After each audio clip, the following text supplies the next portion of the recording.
Well, just like most of the rest of us, very, very enlightening. Figures like that. When you're working in the grassroots of things, you have no idea what the big picture looks like, and it can be a little scary sometimes.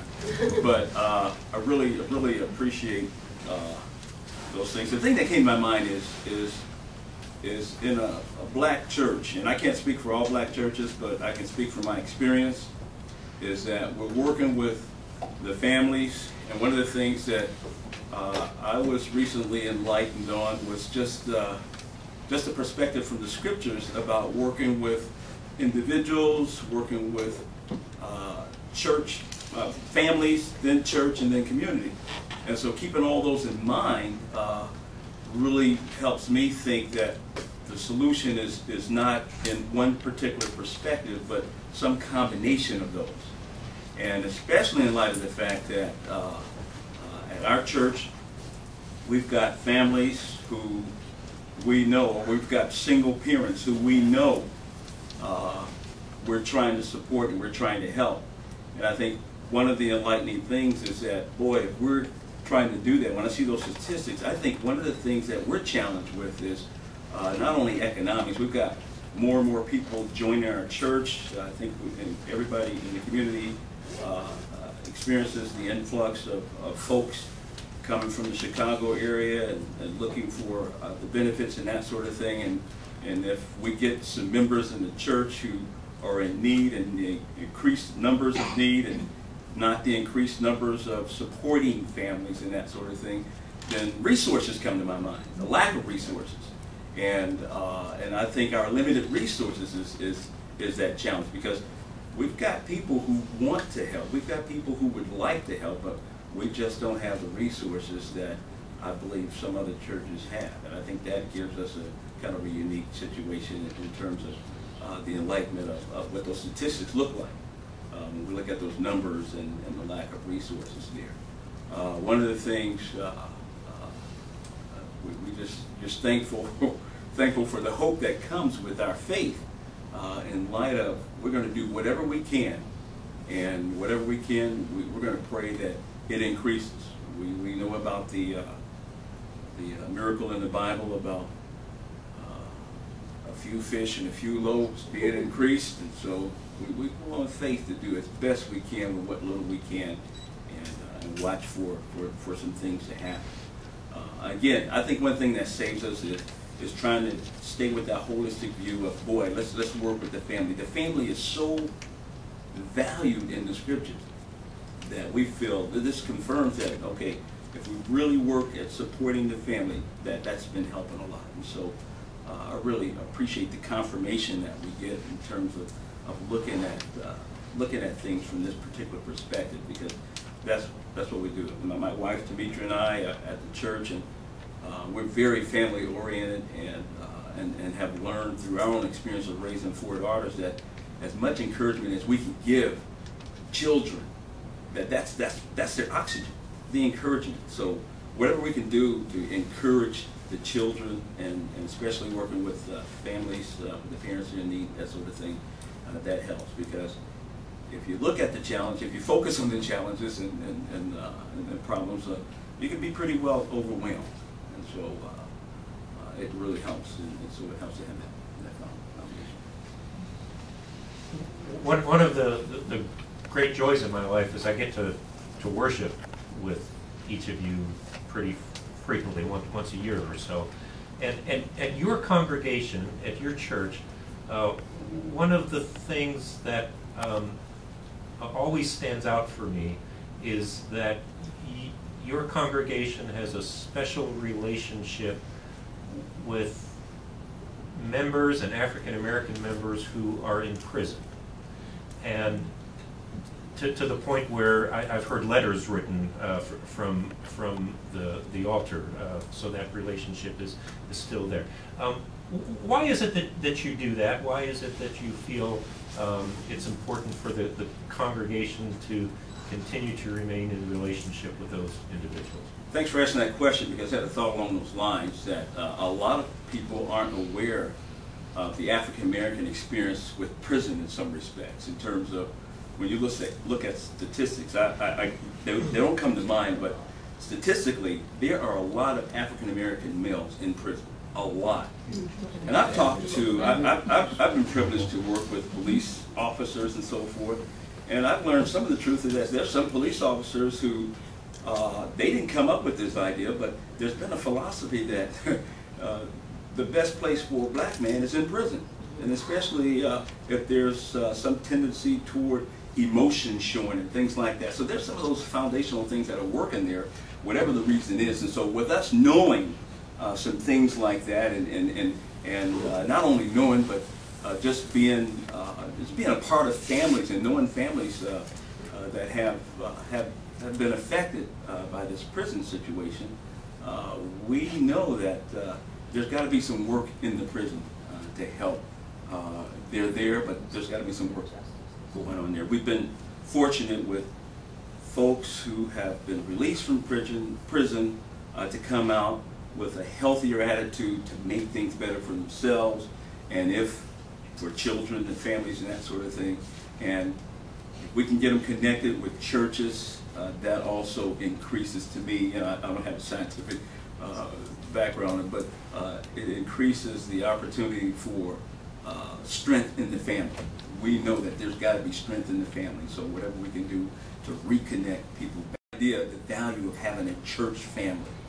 And so if people come and they're disconnected with their blood family, blood relatives, then that church family becomes very, very important. And we see some good things with that. If you're not able to comment, I understand, but can you speak to the difference between those people maybe within the congregation who are in a marital relationship, who have children, compared to those that you know that are outside the, have children outside the marriage? Does that even happen in the church, and is there a difference, and what would you say that is? There seems to be a difference. I can see some things that connect with what we saw in statistics in terms of the happiness level of the family there, and the effect on the children. And so, and again, Demetra and I experienced that with raising our 4 daughters, and our daughters come back and let us know they are so glad that we are their parents, because they are in touch with families that just don't have things going on that need to be going on. And so you get that kind of feedback from children, and then you see the benefit. The families where that happiness level is up there have a good effect on other families. And so as we try to work to keep the connection going, that's another thing we talk about. You know, God building a kingdom, so this kingdom involves individuals, families, churches, and communities.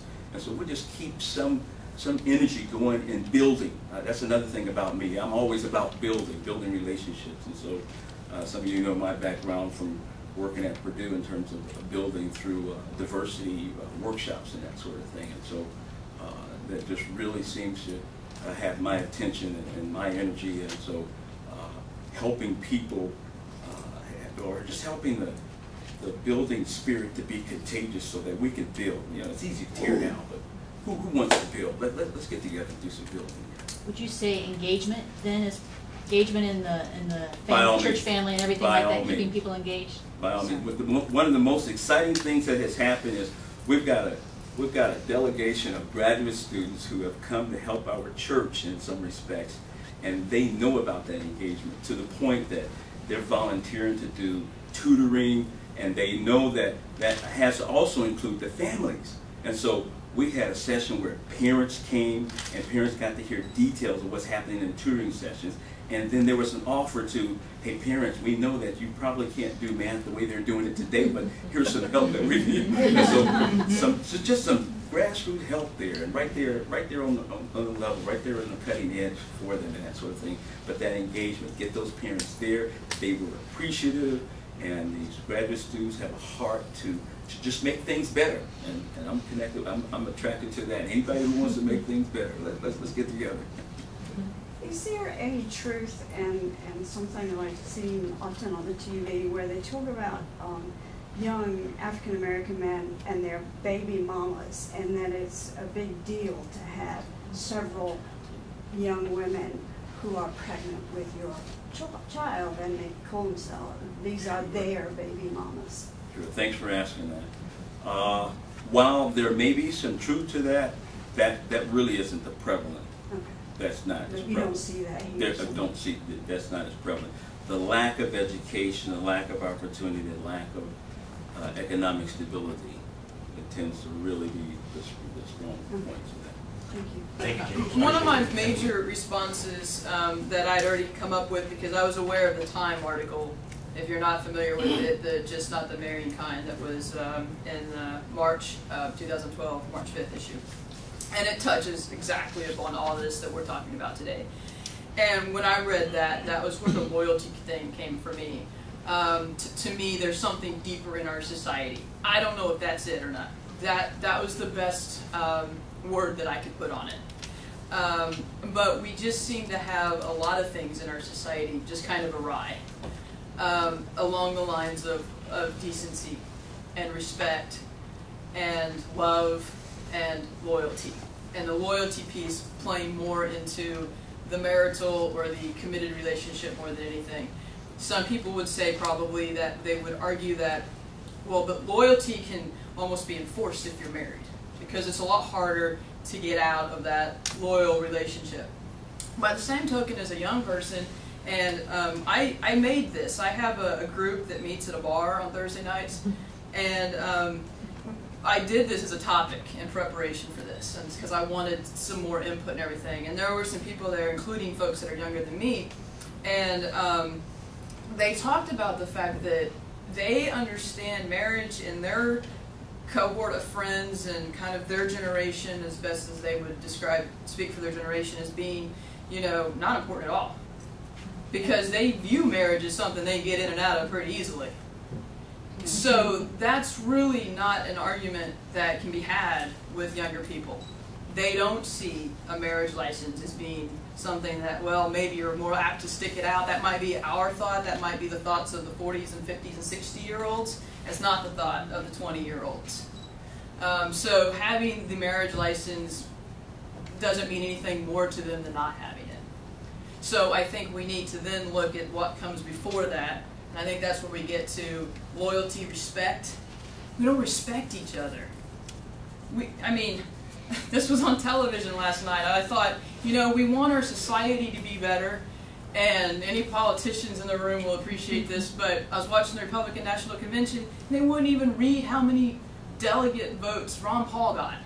And we want our society to be better, and we're acting like babies. We're acting like children. Well, no, I don't like you, so we're not going to do that. And you're a loser anyway. It's like bullying from a realm of society that we're supposed to like look up to or expect to be involved in making decisions on the public forum level. So the loyalty thing, I think, is something that needs to be talked about.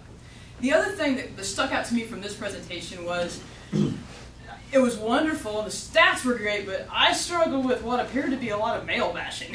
There was a lot of stuff I thought on there that went a lot towards, you know, fathers sticking around and everything. And from my experience in ministry and from all the families that I've worked with in and out of different churches and different communities that I've been in for 13 years, is the only reason, you know, a mom might be still there is there is some sort of inseparable bond that comes from a mom and an infant. And in some cases, that's the extent of that bond. There are women who have kids that no more want to be there with those kids than the absent father. And so what's better for the kid? It's just the only thing that happens is, I guess, the guy runs off first before the mom has the opportunity to, or because there is that bond that I'm not familiar with because I don't have kids, but I've been told about it.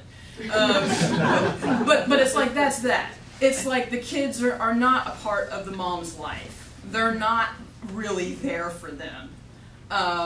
You know, they're still living whatever kind of life they're wanting to live. They're pawning off the kids here, there, everywhere so they can go do this or do that or have this party or whatever. Those are the types of situations I've seen in families. So we can say different things about guys, but I think sometimes the women and mothers need just as much of a focus in our society as well.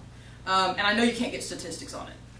there's not statistics on that. To speak to the conservative Protestant, the Protestant conservative mainline thing, I would be interested in knowing the breakdown of that statistic of teen pregnancies. Because I would tend to bet that the majority of teen pregnancies come from women or girls that identify themselves as conservative Christian churches. And I think that speaks to an idea that mainline Protestant denominations are more open to a different type of understanding of sex and sex education, like it's talked about. And in a lot of the conservative churches, it's not. And I speak from personal experience there. I was raised in an independent Christian church. If you were to have sex and mom and dad found out, you were going to be kicked out of the house. If you were to have sex and get pregnant, you're kicked out of the house and we'll never talk to you again and you're on your own.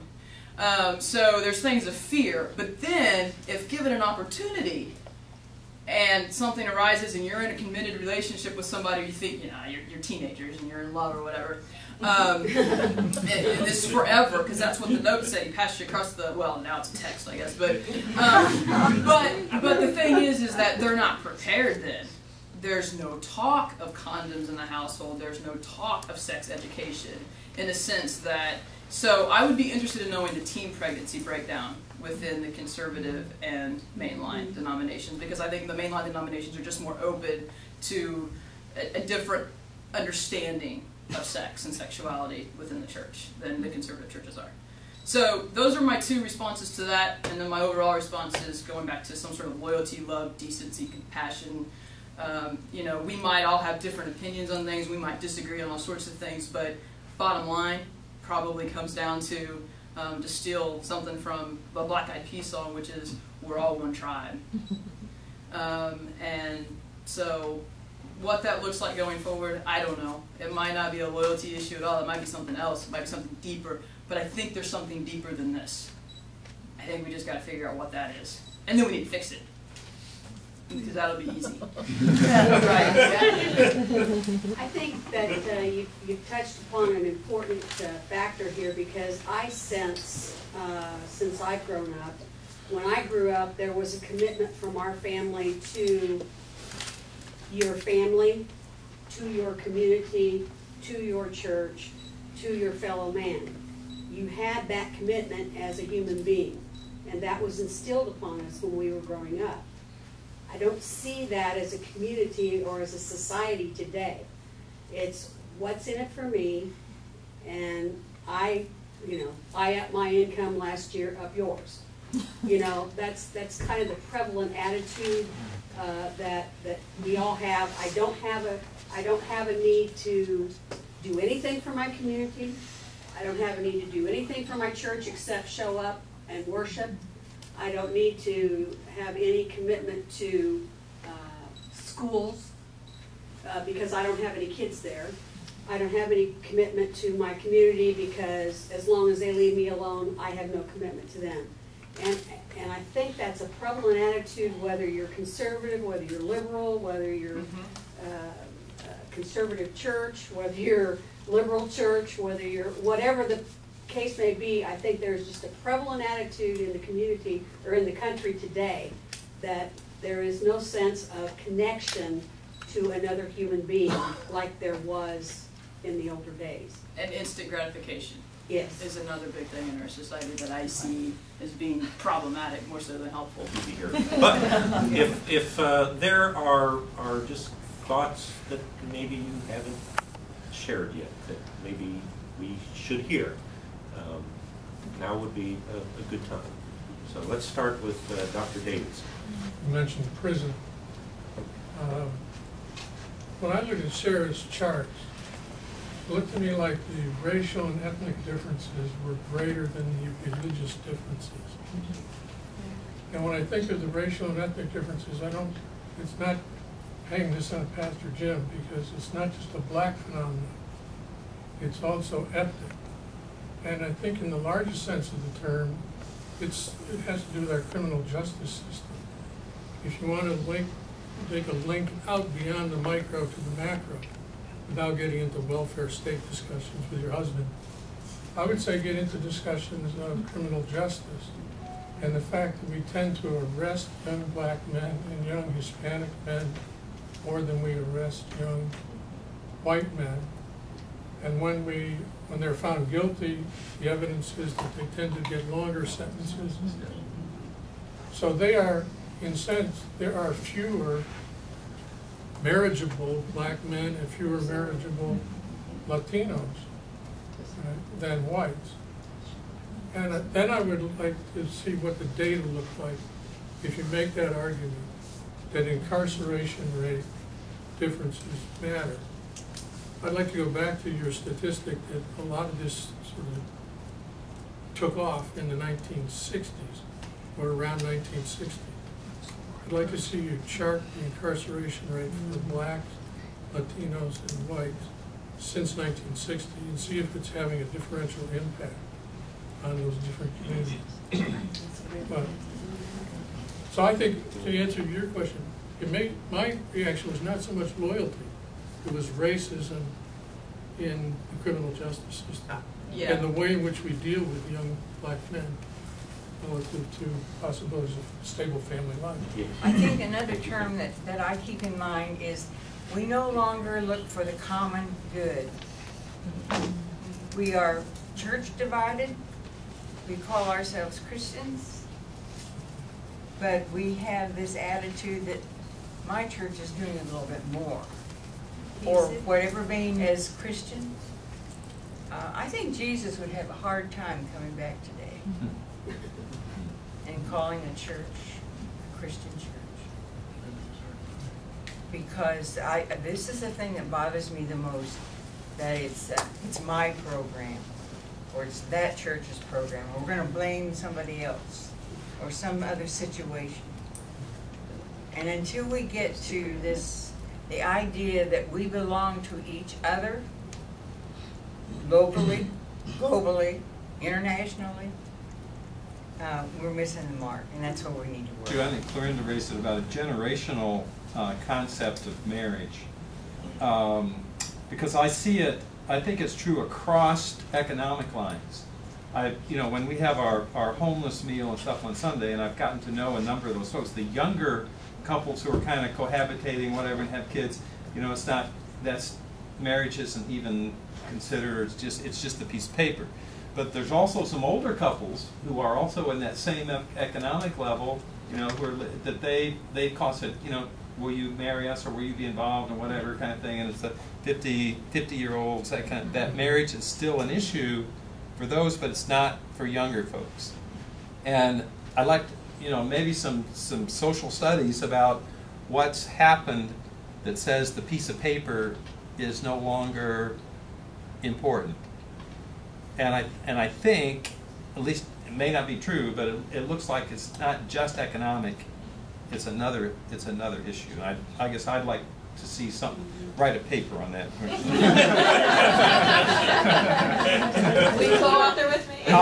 No, but I'll read it. I'd like to share along those lines. In my work, I worked 37 years at Purdue in residence halls and worked with young people. And we had people who came and were very knowledgeable about working with different generations. And one of the key things that I remember hearing is that generation will choose to be very different than the previous generations. And so what they're doing to me is they're setting up their own values and throwing away some values of previous generations. And to me, I think that's a part of what's going on with that. I work with children. I've worked with children for 18 years. And so what I've noticed is that it's across, it doesn't matter. Money is the issue in all of the problems that we face. In economics, our children that are from low-income families, they don't have the values that affluent families have. Not that they can't get them or they can't walk in them. They're not taught that because their parents were young when they were conceived. So I noticed the trend of how a 15-year-old has a child. When she's 20, he's 5, he's in school. She doesn't know much at 15 to teach that child. So that child goes to school with less values. So every generation they get younger and younger. So the values that we send our children to school with, they're not there because the parent didn't really work. They were not established in any value. They were so young. So when I deal with these kids, I don't give them scripture. I just give them basic values. You have to respect each other. You don't represent just your family. You represent this community. You represent LUM, and you represent you. So I don't tell them what the Bible says. I just give them those basic things. And I think as the lady up there said, as Christians, it is our moral responsibility that when we see someone doing wrong, to correct them. I just believe that in my heart. And if in this community we don't start doing that, then you're going to see it start to degrade more and more, because people come here. I ask the parent, why did you come here? For a better life. For my children. And then I say, well, then you have to participate. Participate. You can't just send them to me. You have to come too. When I have a parent meeting, I need you at that meeting. We discuss some basic stuff. Rules, guidelines for your children. And the idea about the common good, not looking for the common good.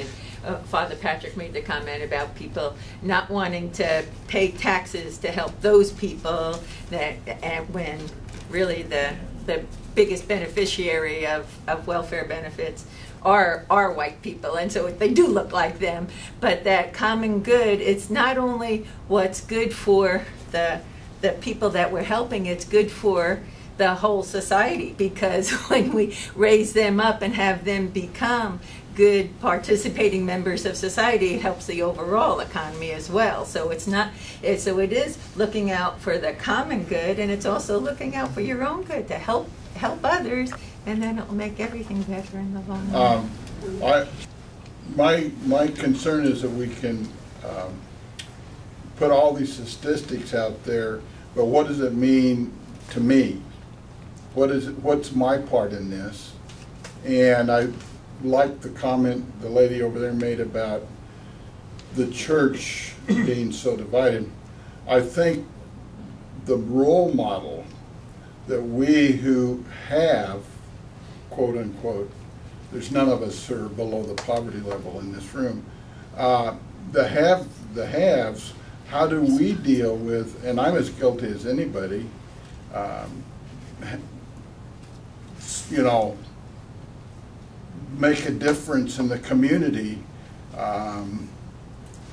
you know, church leaders, as individuals, in our retirement, whatever. What do we model for others? What are we modeling for the kids that come to the after-school program, for the 5th quarter at LUM camp, so forth? What are we modeling for these kids? And how do we allow that model to break that cycle of poverty? You know, most every kid that comes to LUM camp is below the poverty level. But most of the leadership, or much of the leadership, is above the poverty level. So how do we bridge that gap? How do I bridge the gap? How do I make this very personal, as opposed to being some philosophical, you know, big term kind of thing? What's the level of my commitment to relationships? What's my commitment to prioritizing, you know, that this person, you know, do I really care about 5,000 people, or do I care about my neighbor? And I think there's a real, you know, what happens in this community, as opposed to trying to put it out there in some sort of big philosophical way out there that That way we don't have to invest in it. That's, I guess, is the bottom line. And I guess I would like to close this with just a brief conversation I had with my son about this issue. Told him we were going to do this today. We got to talking about when I was in high school and one of my classmates became pregnant. What would typically happen is she would disappear. Yep. She would go away and wouldn't hear from her, and maybe she'd return after the baby was born, maybe not. And when I told that to Jonathan, his brow wrinkled a little bit with a little confusion. He wasn't getting it. Yeah. And his question was, well, Dad, why wouldn't the church and the community want to be supportive of her? And I think, to me, that crystallizes the difficulty of this issue. And I think what really impressed me more than anything you said today, Dr. Mustillo, is that our mores have changed and shifted. The genie is out of the bottle. We're not going to be able to go back. To me, the question is, what is the future? And to me, that's the difficult question that we all have to wrestle with. So thank you very much for coming, Pastor Bill. Send us away.